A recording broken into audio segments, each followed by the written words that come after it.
नमस्कार साथियों, आप सभी का स्वागत है। आज हम लोग सीडीपी के अंतर्गत बात करेंगे संप्रेषण या कम्युनिकेशन। और संप्रेषण एक ऐसी तकनीक है, एक ऐसा विधा है कि बिना उसके जीवन की कल्पना करना असंभव है। यहाँ पर यदि हम बात करें तो शिक्षा, हम आप जानते हैं कि शिक्षा की रीढ़ की हड्डी, यदि हम बात करें शिक्षा की रीढ़ की हड्डी, तो इसके रीढ़ की हड्डी क्या है? इसके रीढ़ की हड्डी संप्रेषण है। कैसे? इसकी हम हल्की सी चर्चा कर लेते हैं। हम लोगों ने शिक्षण के चरों के कार्य, शिक्षण के सोपान, इन चीज़ों को देखा। और जब शिक्षण के चर और उनके कार्य की बात करते हैं तो त्रिध्रुवीय प्रक्रिया की बात करते हैं। ट्राई पोलर प्रोसेस जो जॉन डीवी महोदय ने दिया, हम वहीं से प्रारंभ करते हैं कि जो त्रिध्रुवीय प्रक्रिया आपका कंटेंट, टीचर और स्कॉलर या स्टूडेंट। और यहाँ पर ये बताया कि ये क्या करता है? मीडिएशन करता है। और टीचर और स्कॉलर क्या करते हैं? ये आपस में इंटरेक्शन करते हैं। ये आपस में क्या करते हैं? ये आपस में इंटरेक्शन, या हम कहते हैं कि शिक्षक और छात्र आपस में अंतःक्रिया करते हैं। अब इनके मध्य जो अंतःक्रिया होती है, वह अंतःक्रिया किस रूप में चलती है? वह आपका एक्शन, और एक्शन के सापेक्ष या तो रिस्पॉन्स होगा या रिएक्शन होगा। और यह प्रक्रिया भी अनवरत चलती है। जैसे क्लासरूम टीचिंग है तो वहां पर शिक्षक कुछ बोलेगा तो बच्चे के द्वारा उस पर या तो रिस्पॉन्स आएगा या रिएक्शन आएगा। फिर बच्चे का रिस्पॉन्स एक्शन में कन्वर्ट होता है और टीचर फिर उस एक्शन का रिस्पॉन्स या रिएक्शन करता है। तो यह जो प्रक्रिया आपकी चलती है, यानी हम ये कह सकते हैं कि पूरे शिक्षण में ये शिक्षक और छात्र की अंतःक्रिया ही शिक्षण का हृदय है, उसका हार्ट है। तो उस हृदय या रीढ़ की हड्डी की बात हम करेंगे जिसमें संप्रेषण की बात आती है। तो यहाँ पर जो ये इंटरेक्शन और चल रहा है, एक्शन रिस्पॉन्स, रिस्पॉन्स से फिर एक्शन, एक्शन से रिस्पॉन्स, ये जो साइकिल हमारी चलती है, इसमें हम करते क्या हैं? इस क्रिया में हम करते क्या है? हम अपने विचार, यानी विचारों का आदान प्रदान करते हैं, अपने भाव का आदान प्रदान करते हैं, विभिन्न संदेश को आदान प्रदान करते हैं, अपने ज्ञान, अपनी संवेदना, यानी इन सभी चीज़ों को हम इसमें लेते हैं। किसमें? जो हमारा अंतःक्रिया, हमारे आपके मध्य यानी शिक्षक और छात्र के मध्य जो अंतःक्रिया चलती है वह इसमें होती है। ये तो हमने लिया, जो एक शब्द आया कि शिक्षा की रीढ़ की हड्डी कौन है? संप्रेषण है। तो उसमें यह सारी चीजें बात आई। अब हम बात करते हैं संप्रेषण शब्द की। तो संप्रेषण शब्द की जब हम बात करते हैं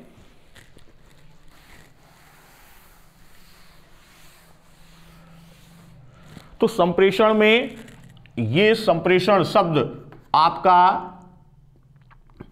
अंग्रेजी वर्ड कम्युनिकेशन, अर्थात संप्रेषण क्या है? कम्युनिकेशन का हिंदी रूपांतरण है। और कम्युनिकेशन ये आपका कम्युनिज से बना है, जो कहाँ का? जो लैटिन भाषा का वर्ण है, लैटिन भाषा का शब्द है।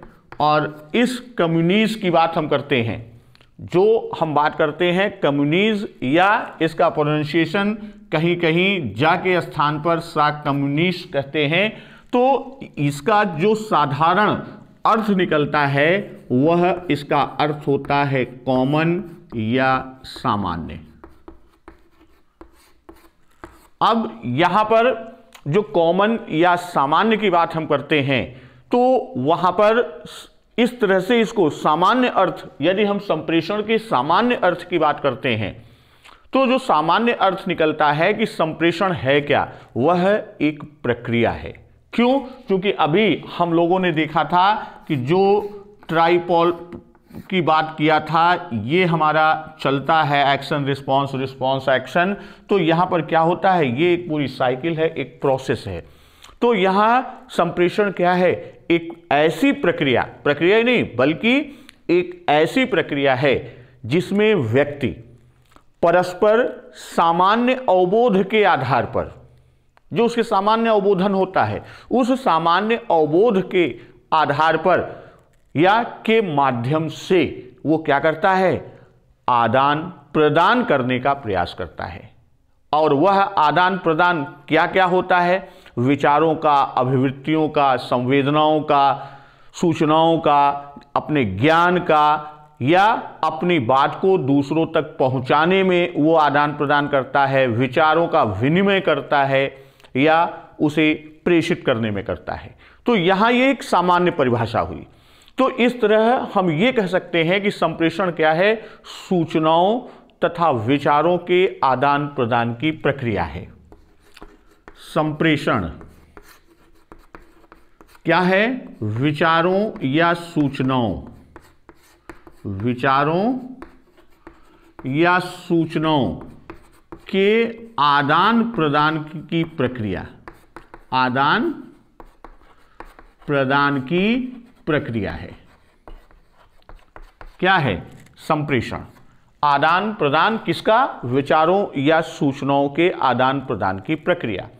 अब यहां एक हम और चर्चा कर लेते हैं, जैसे संप्रेषण, इसके हम शाब्दिक अर्थ की ओर चलते हैं। हिंदी का शब्द हमारा क्या है, संप्रेषण। तो ये दो शब्दों से मिलकर बना है, एक है आपका सम और दूसरा है प्रेषण।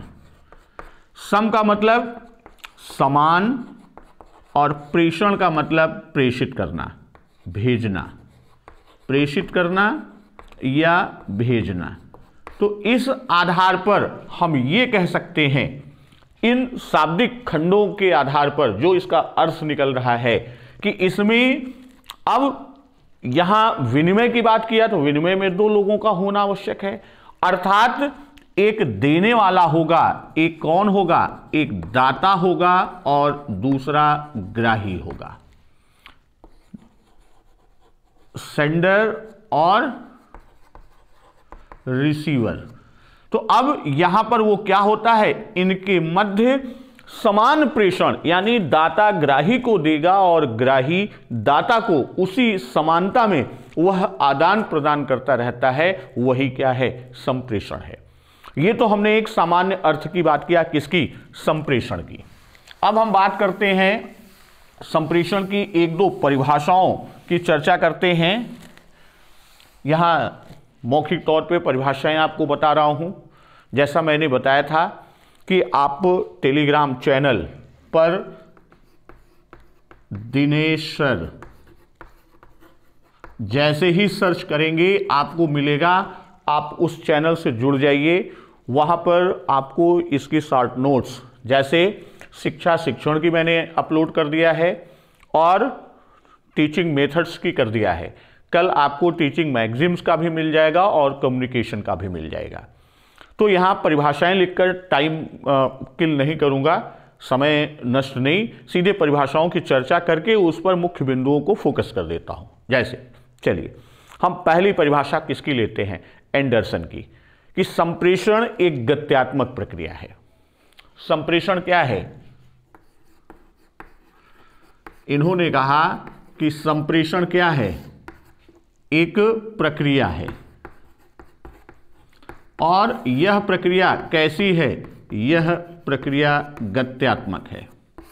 इनका पहला सेंटेंस का पहला खंड कि संप्रेषण क्या है, एक गत्यात्मक प्रक्रिया है जिसमें व्यक्ति चेतनतया या अचेतनतया, यानी ये इस प्रक्रिया में कौन सम्मिलित होता है, इस प्रक्रिया में व्यक्ति सम्मिलित होता है और वह चाहे चेतन अवस्था में हो या अचेतन रूप में, चेतन रूप में या अचेतन रूप में। वही कहता है कि संप्रेषण एक गत्यात्मक प्रक्रिया है जिसमें व्यक्ति चेतनतया या अचेतनतया दूसरों के संज्ञानात्मक ढांचे को, इसमें क्या करता है, यह जो संप्रेषण है वह इस पूरी प्रक्रिया में, यदि हम बात करें इस पूरी प्रक्रिया में, वह क्या करता है, किसी दूसरे की जो संज्ञानात्मक, जो कॉग्निटिव की बात कर रहा है, जो दूसरे की क्या है, दूसरे के संज्ञानात्मक ढांचे को सांकेतिक रूप में उपकरणों से या साधनों द्वारा प्रसारित करता है। ये दूसरे को क्या करता है, ये पूरी प्रक्रिया किधर की ओर जाएगी, यह पूरी प्रक्रिया किसी दूसरे को संज्ञानात्मक ढांचे के रूप में, स्ट्रक्चर के रूप में वह क्या करती है, वह किस रूप में जाएगा, यह प्रक्रिया जो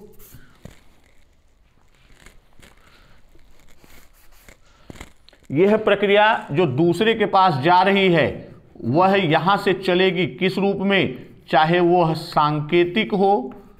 अब सांकेतिक का मतलब हमारा हाव भाव या मुख मुद्रा, हमारा जेस्चर या बॉडी लैंग्वेज, प्लस उपकरण के द्वारा, हम किसी उपकरण के द्वारा कर सकते हैं या किसी साधन के द्वारा, इनके द्वारा वह क्या होता है, वह जाता है किसी दूसरे के पास एक संज्ञानात्मक ढांचे के रूप में।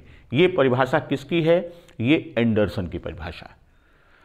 यह एक परिभाषा हम और ले लेते हैं, वो है डॉक्टर एसपी कुलश्रेष्ठ की परिभाषा। संप्रेषण की दूसरी परिभाषा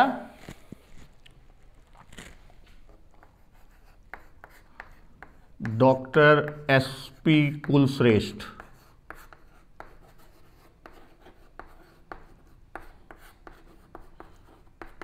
इनकी परिभाषा काफी मानक मानी जाती है। तो एसपी कुलश्रेष्ठ महोदय ने जो परिभाषा दिया, उन्होंने कहा कि संप्रेषण एक गत्यात्मक, उद्देश्यपूर्ण, द्विध्रुवी, द्विवाही प्रक्रिया है। इन्होंने संप्रेषण में क्या क्या चीजें जोड़ी, इसमें इन्होंने कहा कि यह प्रक्रिया कैसी है, यह प्रक्रिया उद्देश्यपूर्ण, द्विध्रुवी, द्विवाही और गत्यात्मक। इन्होंने चार चीजें कही। क्या क्या कहा, उद्देश्यपूर्ण है प्रक्रिया, द्विध्रुवी है, द्विवाही है, गत्यात्मक है। तो यहां अब इन चीजों में, यानी ये प्रक्रिया की बात किया और प्रक्रिया की प्रकृति को इन्होंने बताया कि उसकी प्रकृति कैसी है, उद्देश्यपूर्ण है, द्विध्रुवी है, द्विवाही है और गत्यात्मक है। और फिर कहता है जिसमें, कुलश्रेष्ठ महोदय अपनी परिभाषा में आगे बताते हैं, जिसमें संप्रेषण सामग्री, संप्रेषण करने वाला और संप्रेषण ग्रहण करने वाला होता है। तीन चीजें, यानी इस पूरी प्रक्रिया में, ये तो इसकी प्रकृति हो गई, इसमें तीन लोग होते हैं। कौन कौन, एक आपका सामग्री, एक आपका ग्राही और एक आपका प्रेषक। ये तीन लोग इसमें सम्मिलित होते हैं और इसमें सूचनाओं तथा विचारों का संप्रेषण इस पूरी प्रक्रिया में ये बता रहे हैं क्या, कि जो सूचनाएं या विचार, सूचना या विचार, भाई किसी चीज को तो हम प्रेषित करेंगे, तो इसमें सूचनाओं तथा विचारों का संप्रेषण और ग्रहण, ये सूचना का रूप ये किस रूप में होता है, ये रूप आपका दोनों, चाहे वो ग्रहण की बात करें चाहे प्रेषण की बात करें, यह दोनों कैसे होते हैं? यह दोनों लिखित, मौखिक और सांकेतिक होते हैं। ये कैसे होते हैं? ये लिखित, मौखिक और सांकेतिक होते हैं। ये तो कुलश्रेष्ठ महोदय की परिभाषा। अब इसको जरा सा हम और क्लियर कर लेते हैं इनकी परिभाषा। इनका कहना है कि संप्रेषण क्या होता है? गत्यात्मक, द्विध्रुवीय, द्विवाही, उद्देश्यपूर्ण। क्रम हम जानबूझ के बदल रहे हैं। तो यहां द्विध्रुवी की बात किया। दो ध्रुव कौन से हैं संप्रेषण में? एक प्रेषक है, सेंडर है, और एक ग्राही। क्योंकि हम आप शिक्षा और शिक्षण के क्रम में कम्युनिकेशन पढ़ रहे हैं, संप्रेषण, तो यहां प्रेषक कौन हो जाएगा? प्रेषक शिक्षक। और ग्राही कौन हो जाएगा? ग्राही छात्र। अब ये कहते हैं कि इनके मध्य क्या चलती है? इनके मध्य ये क्या है? यह प्रक्रिया। कौन सी प्रक्रिया है इनके मध्य? संप्रेषण की प्रक्रिया।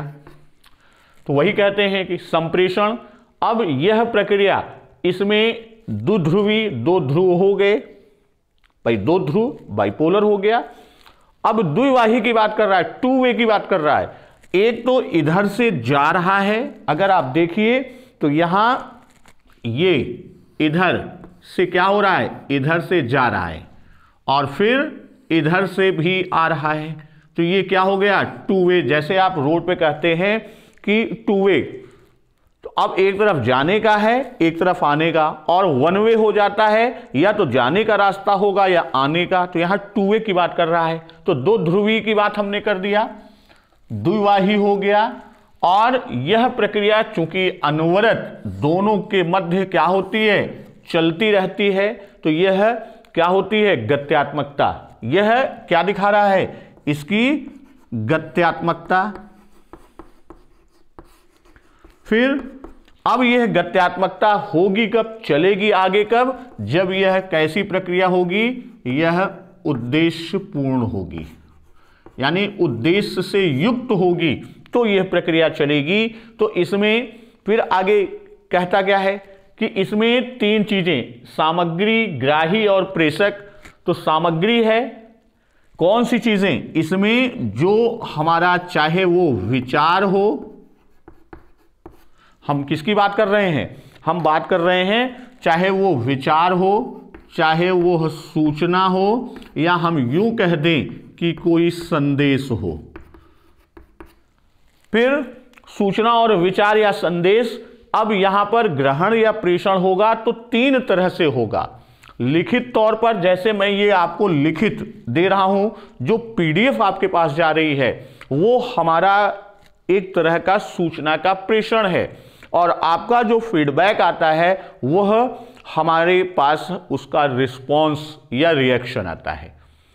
और मैं जो बोल के आप तक अपनी बात पहुंचा रहा हूं, यह मैं भी अपनी बात को आप तक भेजता हूं। फिर आपके व्यू, लाइक, कमेंट्स, या कोई चीज आपको नहीं समझ में आती तो उस पर आपकी प्रतिक्रिया कमेंट में आती है। तो यह कम्युनिकेशन का रूप चल रहा है। तो इसमें लिखित रूप में हो गया मौखिक, हम आप विभिन्न भाव भंगिमाओं को दिखाते हैं, विभिन्न मुख मुद्राओं का प्रदर्शन करते हैं। प्रसन्नता में कुछ करेंगे, अप्रसन्नता में कुछ करेंगे, गुस्से में कुछ करेंगे। तो वह चीजें भी आपकी सांकेतिक में जाती हैं। जैसे आप क्लास में देखिए, कई सारे बच्चे ऐसे होते हैं जो बिल्कुल भी वोकल रिस्पॉन्स नहीं देते, लेकिन वह सांकेतिक, सिंबॉलिक रिस्पॉन्स देते हैं। वो चाहे सर हिला के या किसी अन्य चेहरे के भाव भंगिमाओं से वह उसका रिस्पॉन्स देते हैं। वही कहता है कि लिखित, मौखिक या सांकेतिक। ये तो डॉक्टर एसपी कुलश्रेष्ठ की परिभाषा। अब हम बात करते हैं कि संप्रेषण की प्रक्रिया।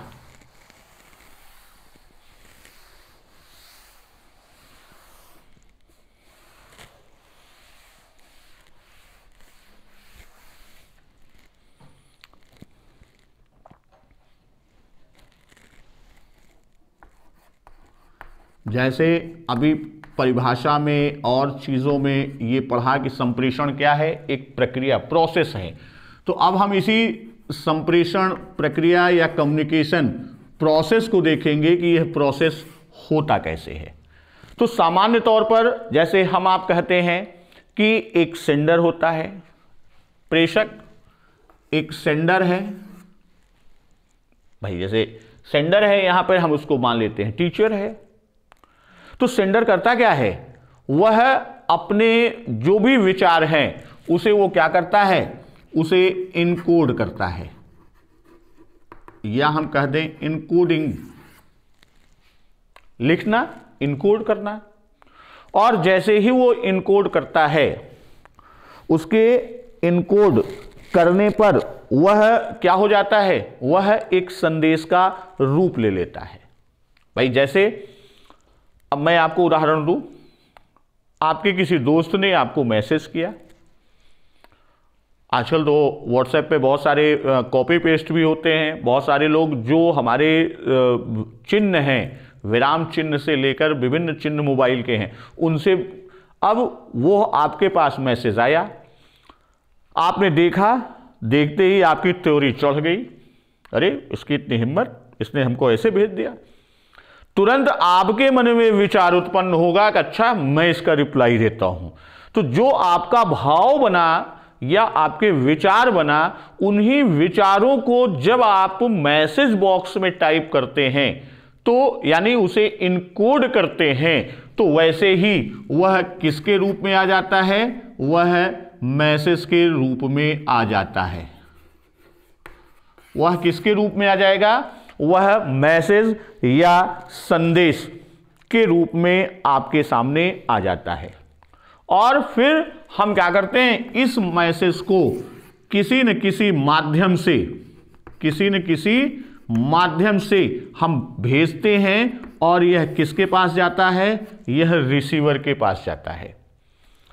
रिसीवर क्या करता है, इसे डिकोड करता है। लिखित है तो पढ़ेगा, वर्बल है, वोकल है तो सुनेगा, और सिंबॉलिक है तो देखेगा। उसके आधार पर डिकोड करेगा, और फिर रिसीवर क्या करता है, रिसीवर अपने जो उसके विचार हैं, भाव हैं, या उसके जो रिस्पॉन्स या रिएक्शन है, वह भी किसी माध्यम से क्या करता है, वह सेंडर के पास भेजता है। तो यह पूरी प्रक्रिया हमारी क्या होती है, पूरी प्रक्रिया कम्युनिकेशन प्रोसेस को शो करती है। ये तो एक सामान्य हमने बात किया। अब जो एक प्रचलित, सबसे ज्यादा प्रचलित रूप है प्रक्रिया का, हम उसके माध्यम से इसको और स्पष्ट करते हैं। इसमें जब कम्युनिकेशन की बात हम करते हैं, तो यहां जैसे सबसे पहले हमने बात किया था किसकी, प्रेषक, अर्थात कौन है यहां पर, शिक्षक। अब प्रेषक के मन में क्या हुआ, कोई विचार आया, हम आप कहते हैं उसके मन में एक आइडिया। भाई जो भी प्रेषक है, जैसे हम आपको जो इस समय मैसेज कन्वे कर रहे हैं, एक तरह का मैसेज ही हम आपको दे रहे हैं, वो कुछ रिटन है, कुछ वोकल है, कुछ सिंबॉलिक है। हम तीनों का मिक्सचर आपको, आप तक इस लेक्चर के माध्यम से पहुंचा रहे हैं, हम भी कम्युनिकेट कर रहे हैं। तो अब यहां आज का पाठ लेकर हम भी अपना एक विचार, जिसे हम आप टीचिंग में देखिए तो कहा गया था कि टीचर क्या करता है, अपना एक प्लान तैयार करता है। तो उसका प्लान क्या है, एक विचार के रूप में है। जो प्लान है वो किस रूप में है, एक विचार के रूप में। तो वही जो विचार होता है, उस विचार को वो क्या करता है, उस विचार को अब वह सबसे पहले क्या करेगा, सबसे पहले वह उसका निर्माण करेगा। मन में आ तो गया, अब उसके लिए वो निर्माण करेगा, या यूं कहें कि वह उसको क्या करेगा, फार्मूलेट करेगा। फार्मूलेशन की बात किया। और जैसे ही वो उसको निर्मित किया तुरंत वो क्या करता है, वह उसे इनकोड करता है। क्या करता है, इनकोड करता है, या यूं कह दें कि वह उसे लिखता है। और जैसे ही वह उसे लिखेगा वह किस रूप में आ जाएगा, वह तुरंत किसके रूप में आ जाएगा, वह संदेश के रूप में आ जाएगा, यानी वह मैसेज फॉर्म में आएगा। अब इसी मैसेज को क्या करना है, इसी मैसेज को वह क्या करता है, वह प्रसारित करता है, आगे की ओर बढ़ाता है, यानी उसे वो क्या करता है, उसे वह ट्रांसमिट करता है। अब यह मैसेज जिसे ट्रांसमिट करता है उसके लिए क्या होगा, उसके लिए एक माध्यम या एक मीडियम होगा। अब यह माध्यम या मीडियम क्या होगा, उसके लिए हम आप विभिन्न प्रकार के साइन और सिंबल्स का प्रयोग करते हैं, जो विभिन्न प्रतीक और चिन्हों का प्रयोग करते हैं। जैसे यहां पर हमने लिखा संप्रेषण प्रक्रिया, प्रेषक, शिक्षक, विचार, आइडिया, ये क्या है, ये विभिन्न प्रकार के प्रतीकों को हमने लिया जो हमारी लिपियां हैं। तो उसी विभिन्न प्रकार के साइन और सिंबल्स का प्रयोग करते हैं, और यही साइन और सिंबल किसके पास पहुंचता है, यही ग्राही के पास पहुंचता है, जो कौन है, जो हमारा छात्र है। अब जैसा उसके पास पहुंचा वह सबसे पहले क्या करेगा, वह सबसे पहले उसे डिकोड करेगा, यानी उसे पढ़ेगा, सुनेगा या देखेगा, जैसा उसका माध्यम। डिकोड करने के बाद वह क्या करता है, वह उसको इंटरप्रेट करता है। वह क्या करेगा, उसको इंटरप्रेट करेगा, यानी उसकी व्याख्या करेगा। और व्याख्या के बाद वह भी, अब यहां पर एक क्रम बनता है जो यहां, यानी वह ये पूरी प्रक्रिया, जो ये पूरी प्रक्रिया है, वही प्रक्रिया यहां पर वह संदेश, यानी उसके मन में उस संदेश के प्रति विचार आता है, उस संदेश को निर्मित करेगा, और वही संदेश क्या होगा, वही संदेश वह आगे ट्रांसमिट कर देगा। कौन, छात्र या ग्राही।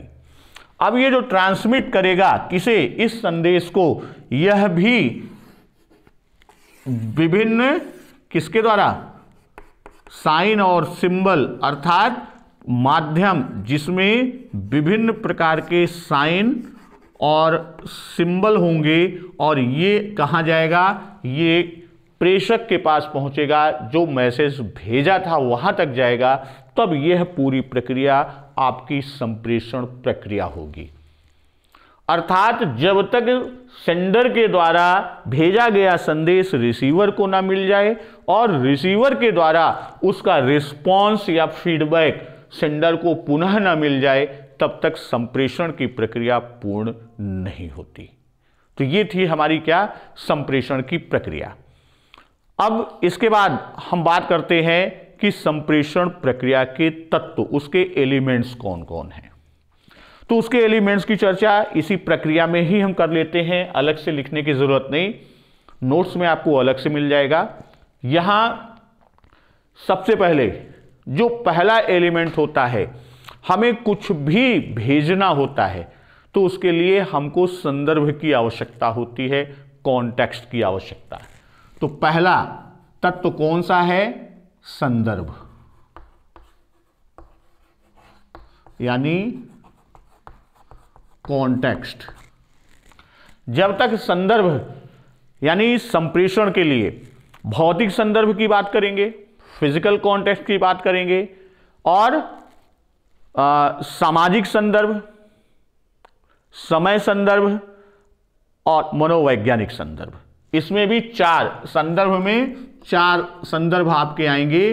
पहला कौन सा होगा, पहला आपका भौतिक संदर्भ होगा, दूसरा सामाजिक संदर्भ होगा, तीसरा मनोवैज्ञानिक संदर्भ,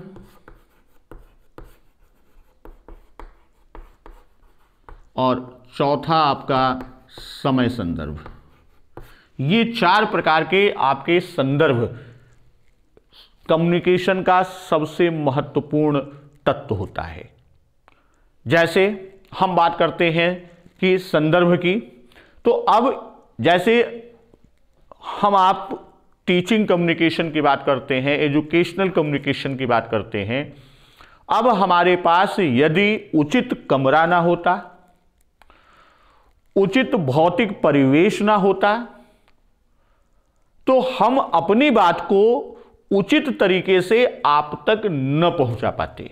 अब यहीं पर ये बोर्ड ऐसा होता है कि जिस पे विजिबिलिटी ही ना होती, तो फिर हमारा संदेश, जो लिखित संदेश है, वो आप तक ना पहुंचता।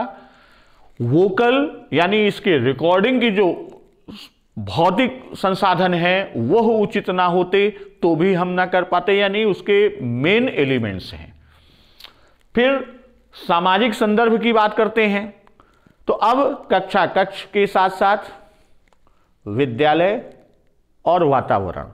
पता चला कि यही ऐसी जगह पे होता जहां शांति न होती, हमेशा मोटर गाड़ी हॉर्न के शोर होते तो भी हम आप न कर पाते, यानी हमको एक सामाजिक वातावरण भी चाहिए। मनोवैज्ञानिक संदर्भ की हम बात करें तो औपचारिक और अनौपचारिकता की बात आती है, और समय, अगर उचित समय पर हम दिन के समय की बात करें, दिन के समय में कितने अवधि की होगी, इन बातों पर भी हमारा कम्युनिकेशन इंपैक्ट डालता है, प्रभाव डालता है। फिर दूसरा, ये तो पहला हो गया। अब दूसरा ये होता है कि संदेश का स्रोत। दूसरा जो तत्व है वह तत्व क्या है? संदेश का स्रोत, सोर्स ऑफ कम्युनिकेशन की बात हम करते हैं तो इसमें व्यक्ति, शिक्षक या घटना, कभी कभी घटनाएं भी हमको संदेश दे जाती हैं। व्यक्ति भी संदेश देता है, शिक्षक भी संदेश देता है, तो वही इसके क्या है, वही इसके स्रोत है। जैसे यहां शिक्षक प्रेषक भी है, ग्राही छात्र है, व्यक्ति है। घटनाएं कभी घटित होती हैं, वो हमको संदेश दे जाती हैं कि इस तरह की घटनाएं अब दोबारा न करें, तो घटनाएं भी स्रोत बन सकती हैं। फिर तीसरा हम बात करते हैं संदेश। तीसरा कौन सा है? ये तीसरा मुख्य तत्व है हमारा संदेश, मैसेज। और संदेश की जब हम बात करते हैं तो यहां संदेश जो भेजता है, प्रेषित करता है, और संदेश स्रोत से संदेश प्राप्त करने वाले तक जो पहुंचता है, तो यहां पर संदेश का रूप जो होता है, यानी उसका माध्यम। फिर चौथा किस रूप में जाएगा? चौथा माध्यम की बात करेगा। अब यहां पर यदि हम बात करें तो यही माध्यम, भाई हम आप क्या करते हैं? प्रत्यक्षीकृत करते हैं। अब यही माध्यम क्या होता है? माध्यम ही संदेश की प्रत्यक्षीकरण की संवेदनाएं कहलाती हैं। प्रत्यक्षीकरण की संवेदनाएं कहलाती हैं। माध्यम ही प्रत्यक्षीकरण की संवेदनाएं, ये कई जगह पूछा जा चुका है कि संप्रेषण में किसे प्रत्यक्षीकरण की संवेदनाएं कहा गया, तो वह कौन है? माध्यम या मीडियम। फिर उसके बाद हम बात करते हैं संकेत या प्रतीक। ये साइन और सिंबल की बात हम करते हैं। हमारे पास संकेत नहीं होगा, विभिन्न प्रतीक नहीं होंगे, तो भी हम मैसेज नहीं कन्वे कर पाएंगे। हम लिखेंगे कुछ, अब जैसे अभी हमको कोई फ्रेंच लिख के भेज दे, तो फ्रेंच हमारे लिए बिल्कुल बेकार है, क्योंकि मैं उसे पढ़ ही नहीं पाऊंगा, उसे डिकोड ही नहीं कर पाऊंगा। तो वह संदेश वह प्रभावी होगा कि जो प्रतीक या संकेत आप इस्तेमाल करते हैं वह जो रिसीवर है उसकी समझ में आने वाला हो। फिर अंत में हम बात करते हैं कि इसमें आपका है एनकोडिंग। ये आपका एनकोडिंग है और आपका डिकोडिंग है। फिर आपका प्रेषक है और आपका रिसीवर। ये हमारे प्रमुख क्या है, हमारे एलिमेंट्स हैं। अब हम बात करते हैं किसकी, संप्रेषण के प्रकार की।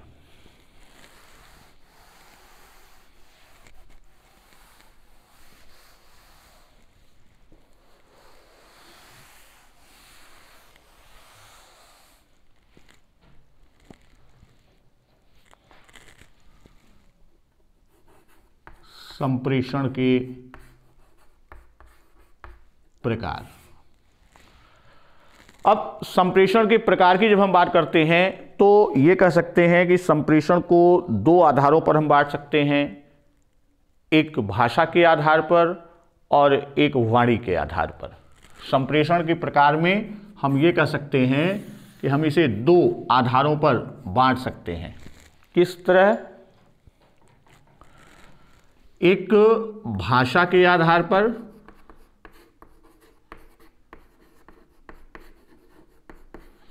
और दूसरा वाणी के आधार पर। तो भाषा के आधार पर जब हम इसका विभाजन करते हैं तो यहां पर आपके दो प्रकार आते हैं। एक आपका आता है शाब्दिक संप्रेषण और एक आपका आता है अशाब्दिक संप्रेषण। भाषा के आधार पर एक आपका कौन सा आएगा, शाब्दिक संप्रेषण, और एक आपका आएगा अशाब्दिक संप्रेषण। अब जब शाब्दिक और अशाब्दिक की बात करेंगे तो शाब्दिक संप्रेषण की बात करेंगे तो यहां दो हैं। कौन कौन से, शाब्दिक संप्रेषण में आपका एक संप्रेषण है मौखिक संप्रेषण और दूसरा आपका है लिखित संप्रेषण। अशाब्दिक में आपके तीन खंड प्रमुखतया हम बांट सकते हैं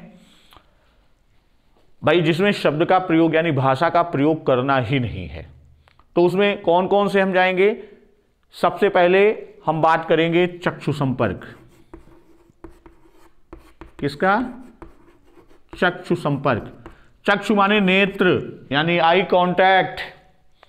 तो आंखों के माध्यम से गाना भी है आपका, आंखों ही आंखों में। तो अब आंखों ही आंखों से यानी आंखों आंखों में बातें हो जाती हैं। हम उससे भी क्या करते हैं, अपने संदेश को सामने वाले तक प्रसारित कर देते हैं। फिर ये हो गया आपका, फिर मुख मुद्रा, फिर दूसरा क्या होगा, मुख मुद्रा, और तीसरा आपका होगा स्पर्श संकेत। तीसरा किस में जाएगा, स्पर्श संकेत। और वाणी के आधार पर आपके दो खंड बनते हैं, एक वाणी सहित और दूसरा है आपका वाणी रहित। ये आपके संप्रेषण के प्रमुख प्रकार हैं। इसको एक टेबल के माध्यम से और स्पष्ट कर लेते हैं।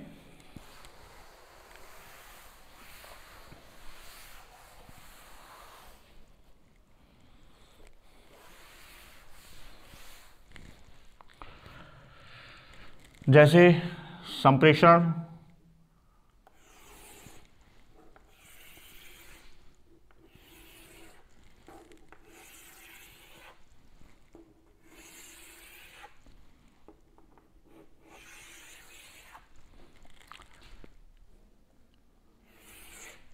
इस तरह से कर लेते हैं, इधर भाषा के आधार पर और इधर वाणी के आधार पर।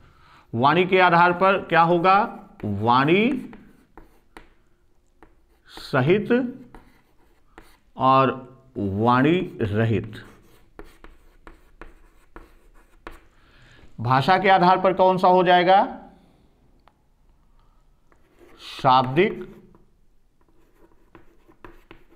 और अशाब्दिक।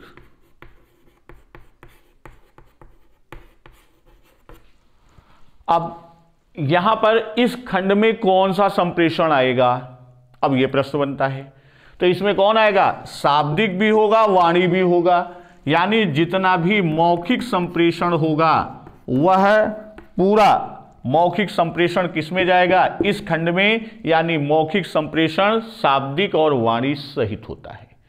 इसमें कौन आएगा? शाब्दिक तो होगा किंतु वाणी नहीं होगा। नॉन वोकल की बात कर रहा है, वाणी रहित की बात कर रहा है। तो जितना हमारा आपका लिखित संप्रेषण होगा वह सभी इस खंड में जाएगा। फिर इस खंड की बात आती है कि वाणी तो है मगर अशाब्दिक है, शब्द नहीं है, वाणी है। तो इसमें जैसे आप लगाते हैं ठहाका, किस्सा कहानी आप सुनते थे तो जो हुंकारी भरते थे, हुंकारी भरना ये या हूं हां करना, यह आपका इस खंड में आएगा। अब यहां पर न तो वाणी है, यहां न तो वाणी है और न शब्द है, यानी भाषा है। न तो हमको शब्द का प्रयोग करना है, न वाणी का प्रयोग करना है। तो इसमें वही तीनों हमारे आएंगे। कौन से? एक आपका आएगा मुख मुद्रा, दूसरा नेत्र संपर्क या चक्षु संपर्क, और तीसरा स्पर्श संकेत, स्पर्श संपर्क। स्पर्श का मतलब हम आप एक दूसरे को स्पर्श, जैसे छोटा बच्चा रोता है, सबकी गोदी में जाता है, लेकिन मां की गोदी में आते ही वो शांत हो जाता है, क्योंकि मां का स्पर्श ही बच्चे से बहुत कुछ बातें कम्युनिकेट कर जाती है। आप हाथ मिलाते हैं तो हाथ के मिलाने का स्पर्श ही आभास करा देता है कि मित्रता का हाथ है या चेतावनी का हाथ है या शत्रुता का हाथ है। तो ये आपका स्पर्श संकेत की बात करते हैं। उसके बाद एक खंड इसमें और हम चर्चा कर लेते हैं कि संप्रेषण सामग्री की। जैसे यहां आपको एक और प्रश्न मिलता है संप्रेषण में बाधाओं की, तो डॉक्टर कुमार का एक विभाजन है, हम उसकी चर्चा कर लेंगे। पहले हम बात कर लेते हैं संप्रेषण सामग्री की। तो जो संप्रेषण का माध्यम है या साधन है, पहले उसकी बात करते हैं कि जो हमारी सामग्री है,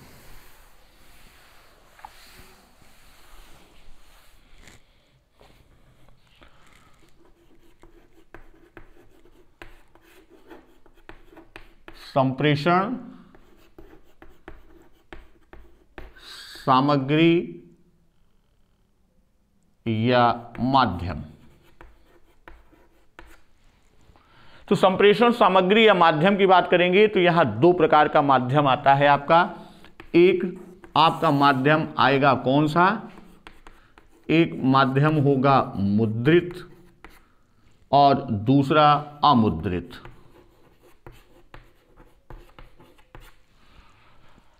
यानी जो प्रिंटेड मटेरियल है और दूसरा नॉन प्रिंटेड मटेरियल है। तो जब हम प्रिंटेड मटेरियल की बात करते हैं तो यह प्रिंटेड यानी मुद्रित सामग्री या माध्यम जो है वह दो प्रकार की सामग्री में आता है, दो तरह से हमें मिलता है। पहला आपका आता है स्व अनुदेशित सामग्री,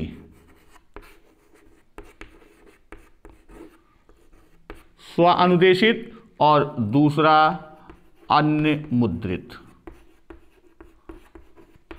अब यहां स्वानुदेशित और अन्य मुद्रित की हम बात करते हैं। तो स्वानुदेशित यानी सेल्फ इंस्ट्रक्शनल मटेरियल की बात करते हैं कि जो स्वयं वह सामग्री ही सारी इंस्ट्रक्शन दे देती है, किसी अदर इंस्ट्रक्टर की आवश्यकता नहीं होती, किसी अन्य बताने वाले की आवश्यकता नहीं होती। तो जितना भी हम दूरस्थ शिक्षा के मटेरियल हैं हमारे, वह सब क्या हैं? वह स्व अनुदेशित हैं, सेल्फ इंस्ट्रक्टेड हैं। और इसमें इसके अलावा जितनी भी सामग्री प्रेस का न्यूज़पेपर है, पत्रिका है, हमारी टेक्स्ट बुक है, यह सभी क्या हैं? यह सभी अन्य मुद्रित में जाएंगी। फिर अमुद्रित सामग्री की जब हम बात करते हैं तो इसमें तीन प्रकार की सामग्री आपको मिलेगी। कौन कौन सी? पहला श्रव्य, दूसरा श्रव्य दृश्य, और तीसरा हमारा क्या होगा, दृश्य सामग्री। श्रव्य जिसमें सिर्फ श्रवणेंद्रिय उपयोग करती है, श्रव्य दृश्य, श्रवणेंद्रिय दृश्येंद्रिय दोनों का उपयोग होता है, और दृश्य सामग्री में सिर्फ दृश्येंद्रिय का उपयोग जो सिर्फ देखने के काम आती है। तो ये हमारा कम्युनिकेशन मटेरियल और मीडियम की हमने बात किया।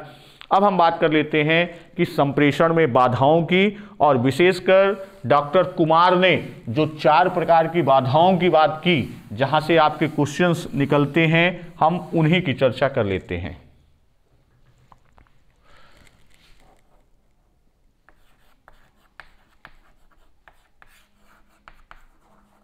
संप्रेषण बाधाएं, वो भी किसका, डॉक्टर कुमार के द्वारा 4 प्रकार की बाधाओं की बात की गई। वो 4 प्रकार की जो बाधाएं हैं, उन बाधाओं से संबंधित स्थितियों की बात की गई है, और उन स्थितियों के आधार पर उस पर आपके प्रश्न कैसे बनते हैं उसको भी हम आपको दिखाते हैं। जैसे सबसे पहले बौद्धिक बाधाएं, पहला कौन सा है, भौतिक बाधाएं। अब भौतिक बाधाएं, फिजिकल बैरियर्स जो हैं, वो उसमें क्या क्या आएंगे, शोर, अदृश्यता, 1-2 को हम लिख देते हैं, जैसे शोर है, अदृश्यता है। हम आपको यहां लिख रहे हैं, देख रहे हैं, अचानक अदृश्यता यानी बिजली चली जाए तो यहां पर क्या हो जाएगा, हमारे आपके कम्युनिकेशन में एक बैरियर का काम करेगा। तो वह जो अदृश्यता होती है वह भी क्या होती है, वह बाधा की। हमारा खराब स्वास्थ्य, ये भी भौतिक बाधा के अंतर्गत जाएगा। कौन सा, खराब स्वास्थ्य, ये भी भौतिक बाधा, या भौतिक सुविधाओं का अभाव, ये भी भौतिक बैरियर में जाएगा। फिर दूसरा बैरियर आता है भाषा की बाधाएं। दूसरा कौन सा है, दूसरा बैरियर भाषा की बाधाएं।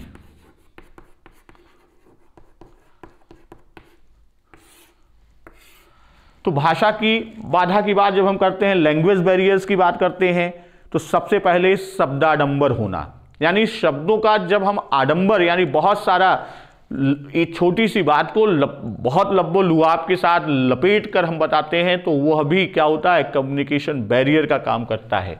तो उसी को हम आप कहते हैं शब्दाडंबर, यानी शब्द का आडंबर होना। फिर अस्पष्ट शब्द कैसे हो, चाहे वो लेखन में हो या उच्चारण में हो, अगर शब्द अस्पष्ट होंगे तो वो भी क्या होंगे, वो भी हमारे लिए बैरियर का काम करेंगे। शब्दों को चबाकर बोलना, यहां एक और हम उदाहरण ले लेते हैं, कौन सा, कि शब्दों को चबाकर बोलना। जैसे गुस्से में कभी कभी दांत, जिसे हम आप कहते हैं दांत पीस कर बोलना, अभी तुमको, अब ये स्थिति क्या होगी, शुद्ध वायु या ध्वनि निकलेगी नहीं, तो स्वाभाविक है कि भाषागत बैरियर या बाधा आपकी आएगी। फिर तीसरा हमारा आता है मनोवैज्ञानिक बाधाएं।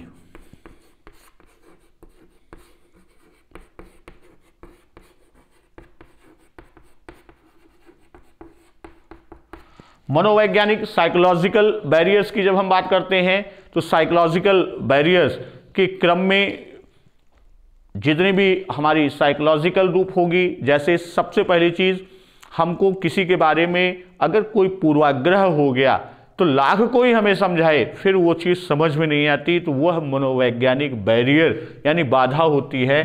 तो इसमें सबसे पहला उदाहरण पूर्वाग्रह। अगर पूर्व में ही किसी से हम ले चुके हैं, गलत रूप में ले चुके हैं, तो वह फिर अगला हम बात कर रहे हैं किसका, गलत प्रत्यक्षीकरण। अगर किसी चीज को गलत रूप से हम प्रत्यक्षीकृत कर लेते हैं तो वह क्या होता है, हमारे लिए बैरियर। आवश्यकता से अधिक चिंतन, या आवश्यकता से अधिक चिंता करना, वो भी क्या है, हमारे लिए मनोवैज्ञानिक बाधा का काम करती है। और सबसे बड़ी चीज़ ध्यान न दे सकना। बहुत सारे लोगों में होता है कि वो ध्यान नहीं दे पाते, यानी उनमें अटेंशन पावर उतनी नहीं होती, वो भी बैरियर का काम करता है। और अंतिम है पृष्ठभूमि की बाधाएं। डॉक्टर कुमार ने चौथा बताया है, कौन सा? पृष्ठभूमि की बाधाएं। तो जो हमारा बैकग्राउंड बैरियर्स के क्रम में आते हैं, तो जो हमारे पूर्व के अनुभव हैं, पूर्व का ज्ञान है, यह सब हमारे पृष्ठभूमि या हमारी जो क्षेत्रीय और सांस्कृतिक अनुभव हैं, और जो पूर्व में कार्य करने का वातावरण था, वह भी हमारे लिए एक बैरियर का काम करता है। तो साथियों, आज हम लोगों ने कम्युनिकेशन संप्रेषण के लगभग सभी महत्वपूर्ण खंडों को देख लिया, और फिर अगले वीडियो के साथ आपसे मिलते हैं नए टॉपिक के साथ। तब तक नमस्कार, वंदे मातरम।